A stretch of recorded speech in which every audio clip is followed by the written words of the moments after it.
So welcome everybody to this episode of Tea and Take. I am Pragya Marich, and I am glad to be joined by my sister, Satyavani Gayatri. And this is an episode where I need to unburden. I've unburdened on some other episodes too. Basically about an issue that's been coming up in my own sadhana that I think others might benefit from hearing how I'm kind of going through some of these issues. Because as I've shared with others, it's an issue for a lot of us, which is working with, reconciling, making peace, however you want to term it, with our human self and our divine self.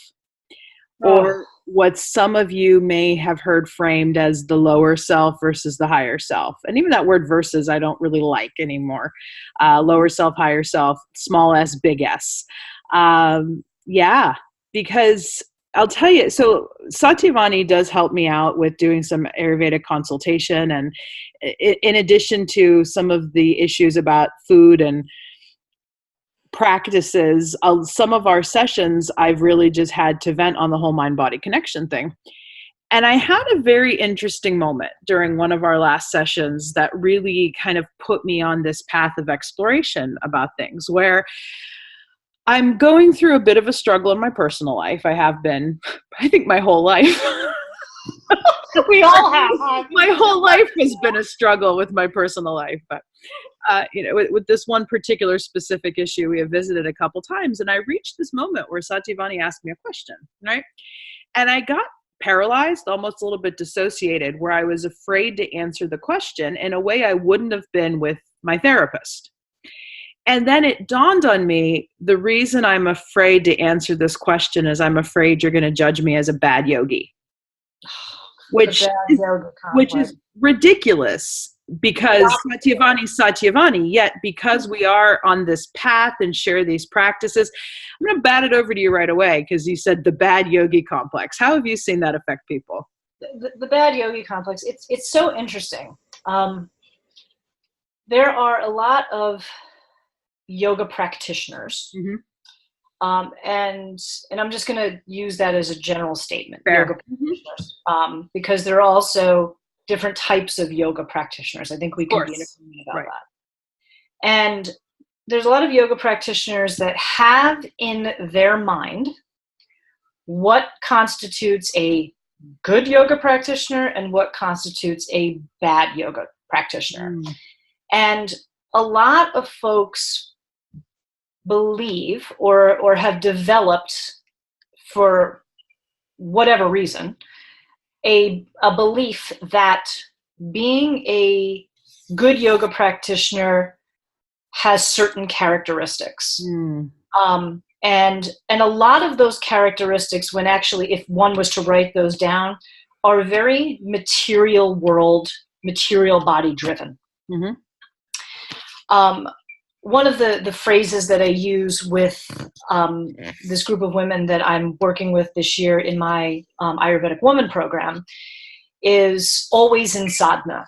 And for me, and for this group of women, and I can tell that has touched you, the concept of always being in sadhana is what Bapaji and Gurudev would always say as constant self-reflection. Mm-hmm.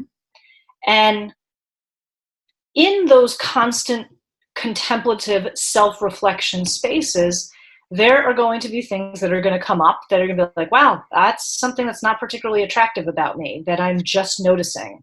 Yeah. Or there are desires that I have, or there are experiences that I am protecting myself from or running away from, et cetera. And then when all of those experiences start to come up, we then immediately, because this is how we are trained in our material body, in our material existence, that this is the column for bad and this is the column for good. Mm-hmm. And rather than asking the question, which my Ayurvedic women are doing this year as well, isn't that interesting? Mm.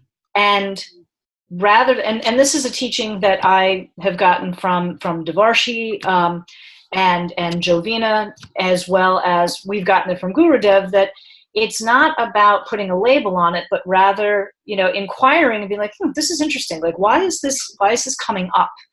And rather than saying like, bad yogi, Pragya, you shouldn't be thinking that. You shouldn't have that experience. This shouldn't be revisiting itself again. Rather like, this is very interesting. Like, what's beyond that? Like, let me move that sand layer away and inquire more. And I do want to unpack that a little bit, because a teaching of Bapaji's that I really like is this notion that the highest form of practice is self-observation without judgment, which is certainly aligned with the mindfulness view that I espouse. And it's certainly what is in line with the way I practice therapy. Basically, go easy on yourself, don't judge yourself. That you can, yes, be working towards, if you want to look at it as excellent or self-growth or self-improvement, sure. Yet be gentle with yourself along the way, because you could even turn that into a neurotic pursuit. But I want to unpack this a little. Yeah, totally. Pursuit, yes. The neurotic pursuit, and go with that. But what I want to unpack a little bit is, in a way, I would say I have felt some of my deep in yoga study almost affect me in I wouldn't want to say a negative way, because I don't want to really label it as negative, but it's messed with my head a little bit. Sure. This idea of, Guru Dev. Yeah, Guru Dev will teach all the time why you have anxiety is you don't know who you really are. And he bridges it into that teaching about the higher self, and that you are pure consciousness. And other teachings I've heard from people close to Guru Dev are things like read the Bhagavad Gita as Krishna, because you are pure consciousness. And Arjuna is just like this bad yogi. Yeah, bad yogi. And what I've learned, in a lot of how I've reconciled this, is I am both Krishna and Arjuna. And so much of my sadhana is helping them be at peace with each other. Right. Let them be in the chariot together. Yeah, to let them be in the ooh, just got chills. You like that? Yeah, let them be in the chariot together. Sometimes you're the chariot driver and sometimes you're the passenger. Yeah. And yeah, even when I've gone through some of my more recent struggles, where I can get into this beating myself up mode is, Jamie, and I know this is not productive talk, you should know better, because I dissuade clients from saying all that. But it's almost like I've been saying, you do know better. You know that there's a higher reality, a higher truth. Why are you getting caught up in the ways of attachment, the flesh, these entanglements? And it even dawned on me in my sadhana that a lot of this language that is used even in yoga context around small s, big S, lower self, higher self, I don't like it. Neither do I. Because to me, and I appreciate that you bring that forth, because I'm not a fan of the higher, lower self. Like, even when people teach like the chakras, it's like, right, these are the lower chakras and these are the higher chakras. It's like, no, actually they all need one another. Yes. And they all build on one another, and they're all intertwined. And we're very driven in our culture about creating hierarchy. Exactly. Yes. Hierarchy, labeling, especially the hierarchical part of that. Yeah. And that's where it really dawns on me that even to say something is lower is saying it's less than, and to me it's not. No, it's not. This idea that we're in the chariot together. So a languaging that I've been using a lot for myself lately is my human self and my divine self.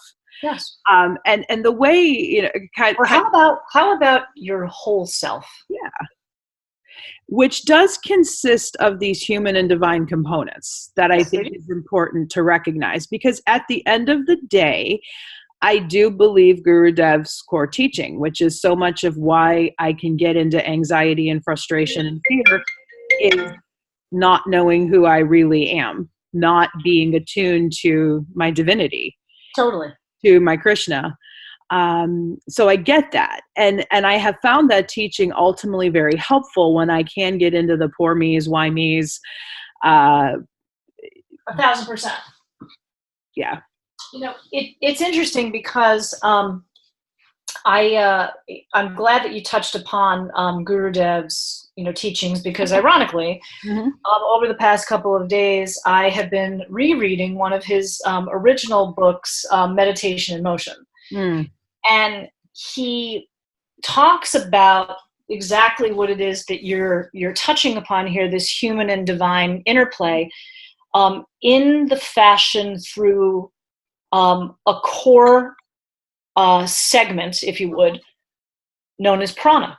Mm. And how are we directing our prana? Mm-hmm. And the human and the divine are always going to be in the chariot together. They're always going to, and there are days where it's just like, I am totally in my material self because I have to get gas for my car and I have to buy groceries for my home. Okay. That's it. Now, that can also be done in a divine practice in terms of being very present moment, making, good grocery food choices, et cetera, et cetera. Again, always in sadhana. But I think one of the core, teachings in not only in our lineage, but also in the Bhagavad Gita is really that we are parts and parcels of God. Yeah. And we also we can be limited in our intelligence if our prana is not appropriately directed. Sure. And I say limited intelligence meaning, not meaning that one is not intelligent, but we can't fully see the forest for the trees, if you would, mm-hmm. if our prana is constantly caught up in meeting the needs of the body all the time. Exactly. And this is why the meditation or meditation in motion, sadhana, is super duper important. Mm-hmm. Because when we're in that space, and I'll bring this back to an Ayurvedic perspective because everything for me goes back to Ayurveda, I hate to say it, but is that when the nervous system, and you know this in your own work, in dancing mindfulness or in the EMDR work that you do, et cetera, that when the nervous system has an opportunity to be in a rest and digest situation, the battle between the human and the divine isn't existing. Mm-hmm. There is a flow, and right. We can tap into understanding the deeper depths of ourselves because our biological needs have been met. Yes. And so being able to identify what our quote triggers are, if you want to use that as a word, or what our karma button is, mm-hmm. so to speak, is critical, because once we know that, it's like, oh, here it is again. Okay. Now, sometimes it arrives and we're like, I'm not paying attention to that because today I just want to be cranky, or today I just want to be, in a bad mood, and I want to be in that space of like, I should know better, blah, blah, blah. And you know what? Guess what? We are still human and having a human experience. And it doesn't make you a bad yogi. Right. And circling back to my perspective, like Ayurveda is your perspective, so much for me, it's about trauma healing, information processing. And what you described as being in that rest and digest is what my model I most espouse to as a clinician would say, when you're in that kind of sweet spot where you're processing, where everything is in line for the brain, the body, the prana to do what it needs to do. And I think where I have struggled, even with kind of reconciling some of my knowledge of the brain with yogic study, like Guru Dev will say a lot, and this is where I could kind of get into some battle of wills or sparring with him, this idea that, you're not your thoughts, you're not your feelings, you're not your limbic brain. I agree with him 100% on that. Yet my experience is I have a limbic brain, I have thoughts, I have feelings. And fortunately, that is what my sadhana and being open to the flow of prana helps me to deal with more effectively in this body. Because yes, I know I'm not this body. Yet part of the challenge of living, and this whole idea of life is the yoga practice, life is the sadhana, is how do I live in this body knowing and still fully embracing and accepting that more divine reality that I know I really am. Absolutely. And I love how you put that yes, I am not the body, I am not my thoughts, I am not all of that, but I am experiencing my body and my thoughts, etc. And so if we look at it from an experience standpoint, and again, going back to that question, isn't this interesting? If we look at it from an experience standpoint, rather than automatically equating the experience to being my truth, chapter and verse, this For is sure. who I am, Mm-hmm. then right there, Mm-hmm. the sadhana is working. The sadhana is happening, if you would. So yeah. And it's a constant battle. It really is. And what I really appreciate about our lineage teachings with that focus on prana is because I feel like prana is that space between. And I don't mean the space between our, upper and lower self or human and divine, but it's a tangible experience that allows us to say, yes, I am embodied, but I also am parts and parcels of God, and I can experience that through the vehicle of prana. Brilliant. And how you worded it as that space between reminds me of a classic. It's often quoted as a Viktor Frankl quote. Rollo May is another person who, in my field, who put this out there. The idea that between stimulus and response, there's a space. That's right. And in that space lie your freedom and your power. And at least what we teach in the mindfulness world is that the more fervently you practice, the more that space widens. And in the yogic and Ayurveda world, if you would, is that intelligence of prana helps guide the human part to see the divine part. Amen. Amen. Well, thank you for helping me kind of put a little frame on this, both personally and professionally, because in this spirit of life is the sadhana. Always in sadhana. Always in sadhana. Even that moment I had with you on our call that day, it was powerful. Just a fascinating shift for me that has moved me forward with this aspect of my practice. So always a great conversation. We should do this again sometime. We absolutely will. There will be more episodes coming, I have no doubt. And I'm actually very excited that we will see each other in August, because I have a feeling there'll be some really interesting topics for us to bring forth. Yeah, coming up later this summer into the early fall, we'll have some more live video calls. But thanks to the wonder of technology, we're able to do this now. So until the next time, Jai Bhagwan, everybody. Jai Bhagwan.